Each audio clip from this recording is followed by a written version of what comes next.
When you're lying in bed at night, do you ever randomly remember some relatively minor social missteps or poorly chosen words you did/said years earlier? And then beat yourself up over it even though it really wasn't a big deal? If so, what happened? I accidentally mixed up an inside joke with the wrong friend group with disastrous results. Friend group number 1, the joke was when someone calls and asks who's all there, we would add Daryl to the list of names. Daryl wasn't a real person. The joke wasn't really funny, and made no sense out of context, but I guess that's why it was an inside joke. Friend group number 2, I was hanging out playing some drinking games with a bunch of people that I hadn't hung out with in a while. It was a kind of get-together to remember a friend that they had who had recently died in a car accident. I didn't know him that well, but I was always down to party. Anyway, the phone rings, and the person who answered started listing off names. Sorting my cards for another round of presidents and assholes, I offhandedly said, "Hey, I'm Daryl." It was the typical record scratch moment where everyone stopped and looked at me. Daryl was the name of the friend who had just died. This happened in 2002 and I still think about it all the time. Oh man, I have a mixed up inside joke scenario. It wasn't me, it was my neighbor. My neighbor is morbidly obese and my mom is Korean, and they joke with each other about it. My neighbor makes racist comments to my mom, she makes fun of my neighbor's weight. It's just part of their friendship. They often did it in public too, but it was always obvious when they were standing next to each other that it was inside joke. At one point my neighbor was out with her husband, they're both white. She was at a checkout counter when she blithely remarked about all the damn Koreans taking over the region. The checkout lady just stares at her. Then the husband leaned over and said, "It's not as funny when Dragon Meme's mom isn't standing next to you." Cue my horrified neighbor desperately trying to explain that she wasn't a racist, that it's an inside joke. My friend is Korean. Which of course just made her look worse. My mom lost it when she heard the story. For most of my education, I went to public school and like most kids, I was socially awkward. For high school, I received an academic scholarship to a private Catholic school. It was a really big deal for my family. I didn't know anyone at the new school. Between an odd combination of academics, sports and the tail end of puberty, I became very popular in this new school. I wasn't used to the attention and it definitely got to my teenage head. Nearly all of my social circles became around the new school and not with my old local friends. I'm in my junior year, I head to a McDonald's for lunch with a few friends from the new school. Working the counter, I see a girl who I used to go to public school with that I used to have a crush on. She just lit up when she saw me, she was so excited, and I was a shitty teenager and I just ignored her. I pretended I didn't recognize her. She looked so deflated when I didn't acknowledge her. Note this was the 90s. My family moved a few times after that. I settled down in a different part of the country after university. I never made it back to that town. I've relived that asshole moment for years now. Fast forward to one of those nights when I relive that moment, and I decide to look her up on Facebook to apologize. I find out she died 10 years ago in an auto accident. Since I found out her fate, I feel even more awful about that moment. When I was 11, it was my first day at a new school and all the other students were also new.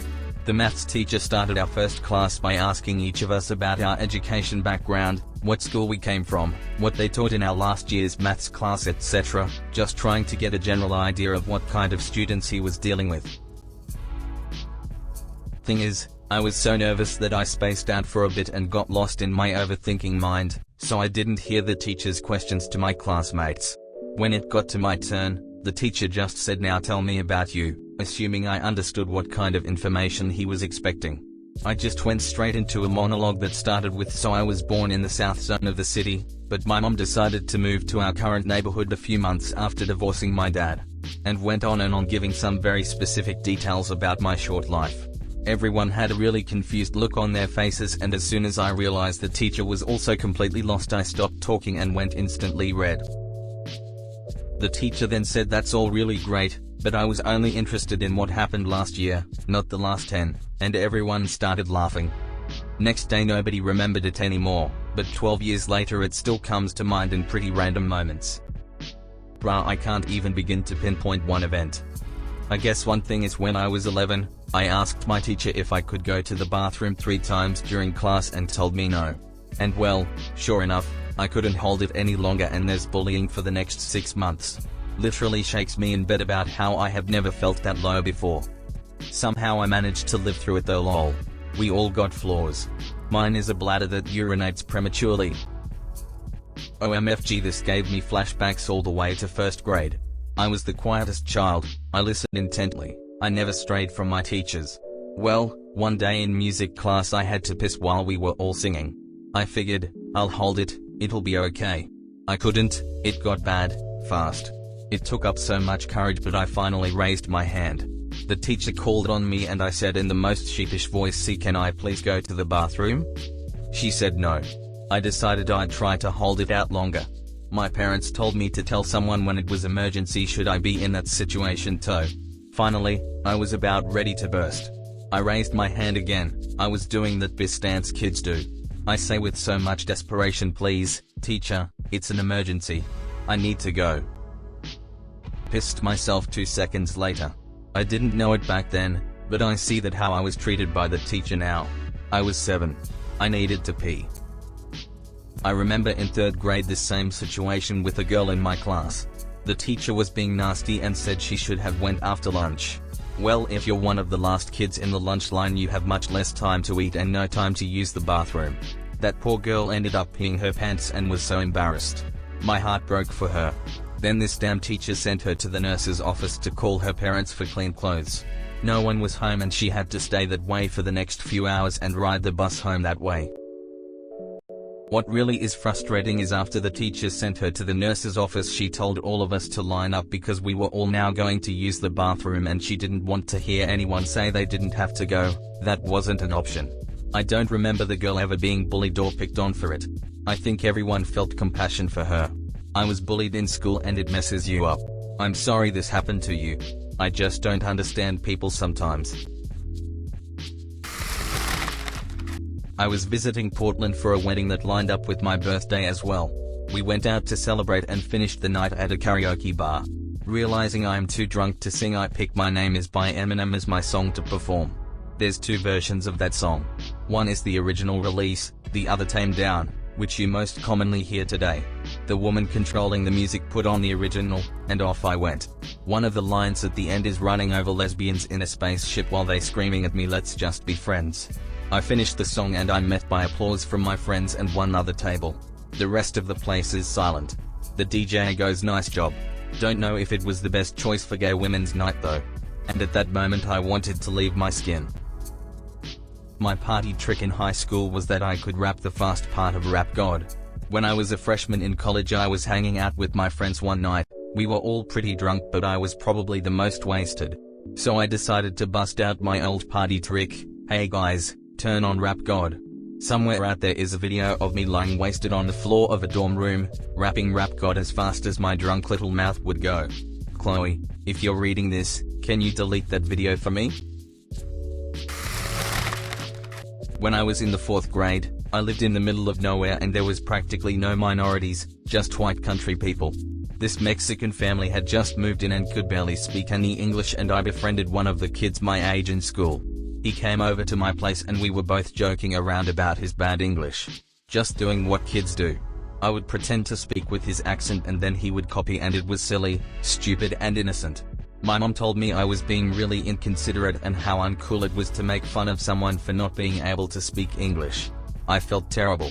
The next day at school my friend came up to me and started joking with me again but I just shook my head and looked down at my desk in embarrassment. He had no idea what was wrong and I was too young and dumb to be able to explain my behavior to him.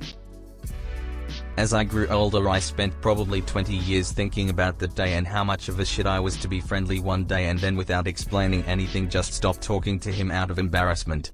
I felt really bad about it for a long time and often laid awake at night thinking about it. I ended up finding him on Facebook about a year ago and we friended each other, so I told him how bad I felt about it and apologized.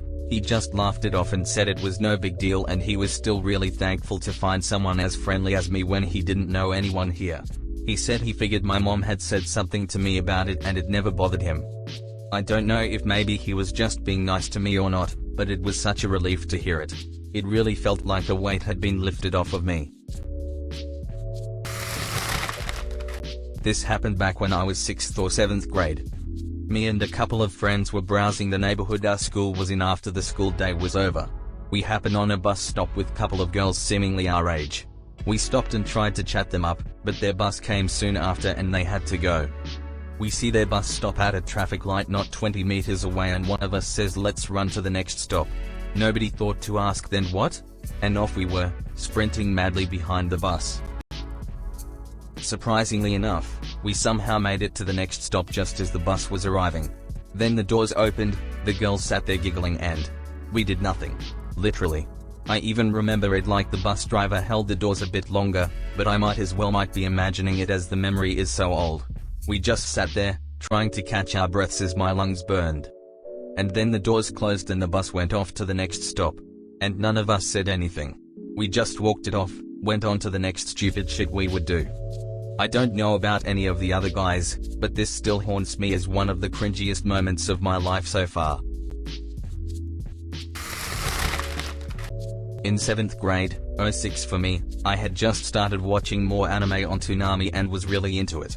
One day we had to do a paper describing ourselves coming back from summer break and the class had to put a person to a description. I named my favorite jacket that I wore every day Takeshi for fuck knows why, and the cutest new girl in the class read my description out loud and in it I described the love for my jacket and how I had named it was it is. The cute girl looks weirded out, stares at the class and goes, "What weirdo names their jacket?" Once no one guessed who it was I piped up and said well maybe they aren't here today, trying to cover myself.